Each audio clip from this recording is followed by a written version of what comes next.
ওমর তরদিয়ে সিরিয়ালে আজকের পর্বে আপনারা দেখতে পাবেন সাথী অরিন্দকে জ্বর মারে আর জ্বর মেরে ওকে বাড়ি থেকে বেরিয়ে দেয় আর গেস্ট হাউসে ওরা গিয়ে থাকে।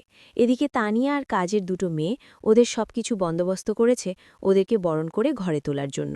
তখন ওদেরকে বরণ করে ঘরে তুলে নেয়। অন্যদিকে দেখা যায় যে মৌলির মা ঈশানী তখন নয়নের কাছে যায় আর বলে, ছোট মা, আমার জন্য এত কিছু হলো, আমাকে পারলে ক্ষমা করে দিন, বলে সেখান থেকে চলে যায়। আর তখন নয়ন তারা মৌলির কাছে যায়, বলে, দিদিভাই, তুমি কান্না করো না, সোনা বাচ্চা মেয়ে, আমি জানি ওই তোমার মায়ের জন্য এত কিছু হয়েছে, তো তোমার মাকে দিয়ে একদিন আমি বাণীকে এ বাড়ি থেকে ঘাড় ধাক্কা দিয়ে বের করে দেব।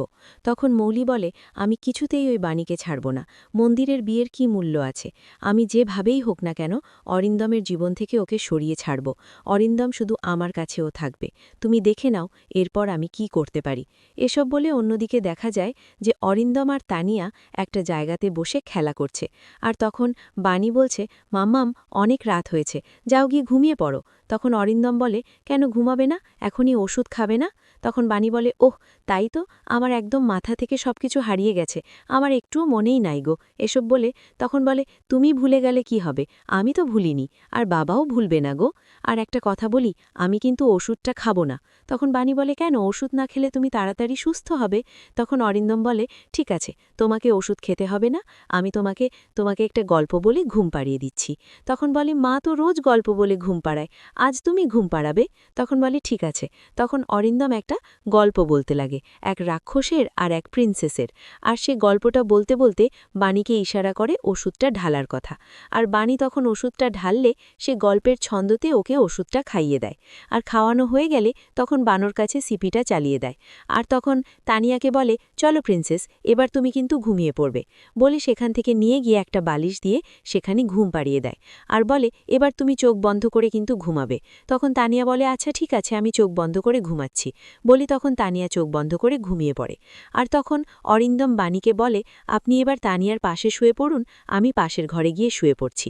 তখন বাণী বলে, শুনুন, তানিয়া তো একটা বাচ্চা মেয়ে, কিন্তু আপনি তো জানেন এই বিয়েটা করে কত মনে অশান্তি চলছে আপনার, দুই বাড়ির সাথে মনোমূল অমল হয়ে যাচ্ছে, তাহলে আপনি অন্তত কিছু কন, আপনি কোন ঘর থেকে কোন ঘরে এসে ঘুমাচ্ছেন?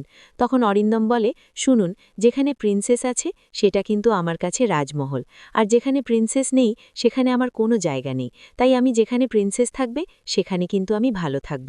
আর তাছাড়া আপনাকে এত কিছু ভাবতে হবে না গো, যেখানে প্রিন্সেস ভালো থাকবে আপনি শুধুমাত্র সেরকমই ভাবুন, ওর চিকিৎসা করার কথা ভাবুন। তখন বাণী বলে, আমি তো সে জায়গাটাতে আটকে যাচ্ছি, সবাই আমাকে ভুল বইছে একের পর এক। তখন অরিন্দমকে বলে, শুনুন, আপনি তানিয়ার বাবা হতে পারেন, কিন্তু আমার কাছ থেকে কখনো বউয়ের মর্যাদার অধিকার চাইবেন না। তখন বলে, ঠিক আছে, আর তাছাড়া আমার বাবার খুনিকে কখনো আমি স্বামী হিসেবে মেনে নিতেও পারবো না। তখন অরিন্দম বলে, শুনুন, সেসব ঠিক আছে, কিন্তু আমি আপনার বাবাকে খুন করিনি গো, অ্যাক্সিডেন্ট আমার হাতে হয়নি গো। তখন বলে, মানে? তো হ্যাঁ, আমার একটা বন্ধুর হাতে হয়েছিল, আমি তখন বলতে পারতাম, কিন্তু তখন বলিনি। তাহলে শুনুন কিভাবে ঘটেছে। তখন ভাবছে অরিন্দম যে আমরা সব বন্ধুরা মিলে একটা ক্যাফে থেকে বেড়াই, আর সেখানে ও অনেকটা নেশা করে ফেলে, আর তখন ও গাড়ি চালিয়ে যেতে চাইলে আমি বারবার করে বলি, তুই পারবি না যেতে। তখন বলে, না রে, আমি পারবো, দেখিস, বলে সঞ্জয় তখন গাড়ি চালিয়ে সেখান থেকে চলে যায়।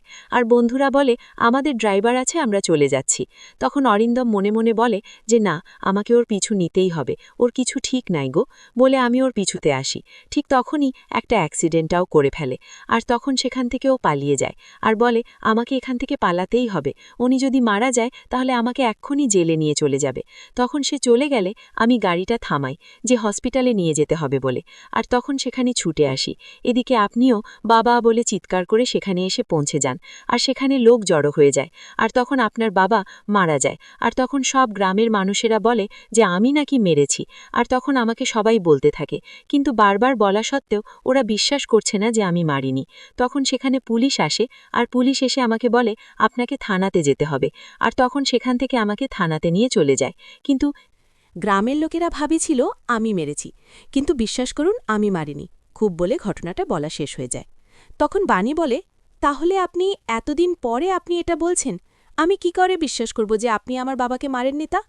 তখন অরিন্দম বলে, শুনুন, ওটা আমার বন্ধু ছিল, আমি চাইনি যে আমার কারণে আমার বন্ধুর কোনো ক্ষতি হোক, তাই তাই আপনাকে আমি যতটা আজ পর্যন্ত চিনেছি আর আপনি শিকি পরিবারও আমাকে চিনতে পারেননি গো।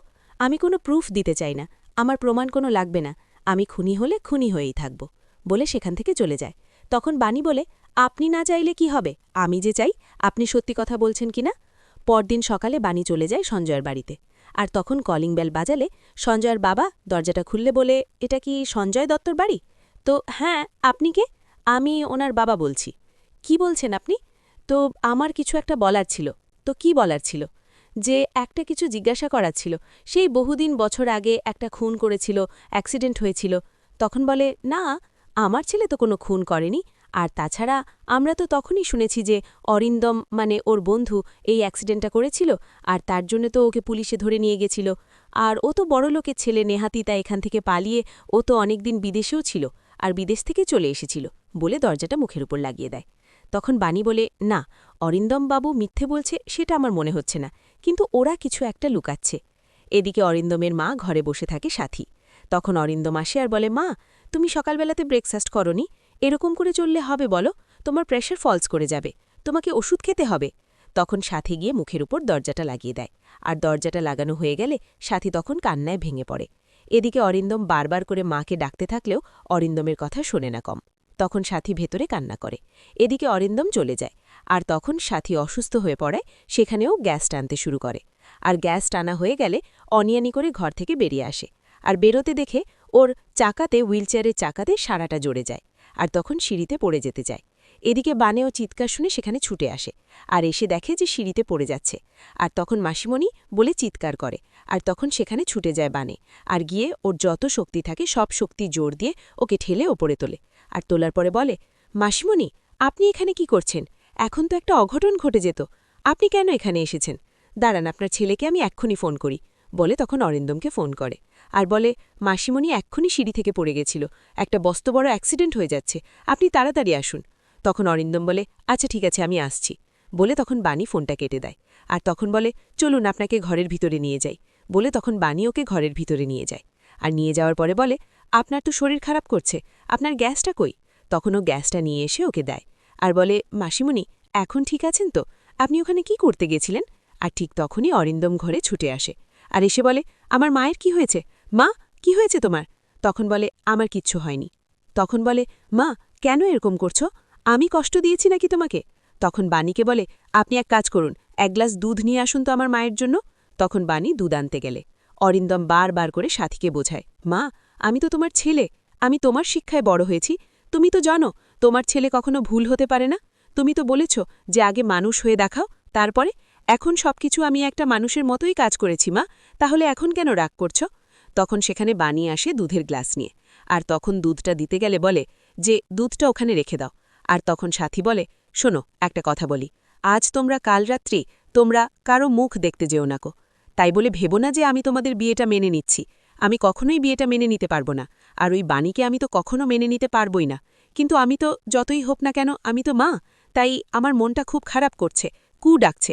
তাই বলছি যে তুমি আজ ওর মুখটা দেখো না, আর তুমিও ওর মুখটা দেখার চেষ্টা করো না। তো এসব বলে, যতই বলুক না কেন, বলে না যে কুসন্তান হতে পারে কিন্তু কু কখনো মাথা হতে পারে না। তখন বাণী আবারও দুধের গ্লাসটা দিতে গেলে বলে, ওখানে দুধের গ্লাসটা রেখে দাও।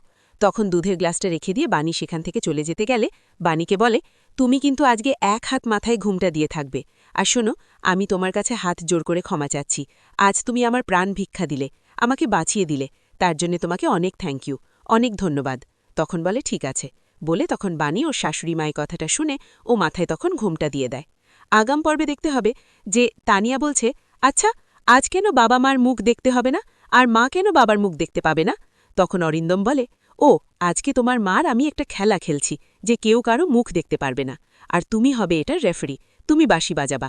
তখন বলে, আচ্ছা ঠিক আছে। তখন তানিয়াকে কিছু বললে তানিয়া একটা বাঁশি বাজায়, আর তানিয়াকে ইশারা করে। এদিকে বাণীকে বলে যে, কি, আপনি ওষুধটা নিয়ে আসুন, আর নিয়ে এসে তানিয়াকে খাওয়ান। তখন দুজনে ওষুধটা আনতে গেলে দুজনের হাতে হাত পড়ে যায়। আর তো আজকের পর্বটা কেমন হয়েছে? যদি ভালো লাগে তাহলে কমেন্ট, শেয়ার, সাবস্ক্রাইব করবেন। আর কোন কোন চ্যানেলে আপডেট পেয়েছেন বলবেন, আর কোনো জায়গায় ভুল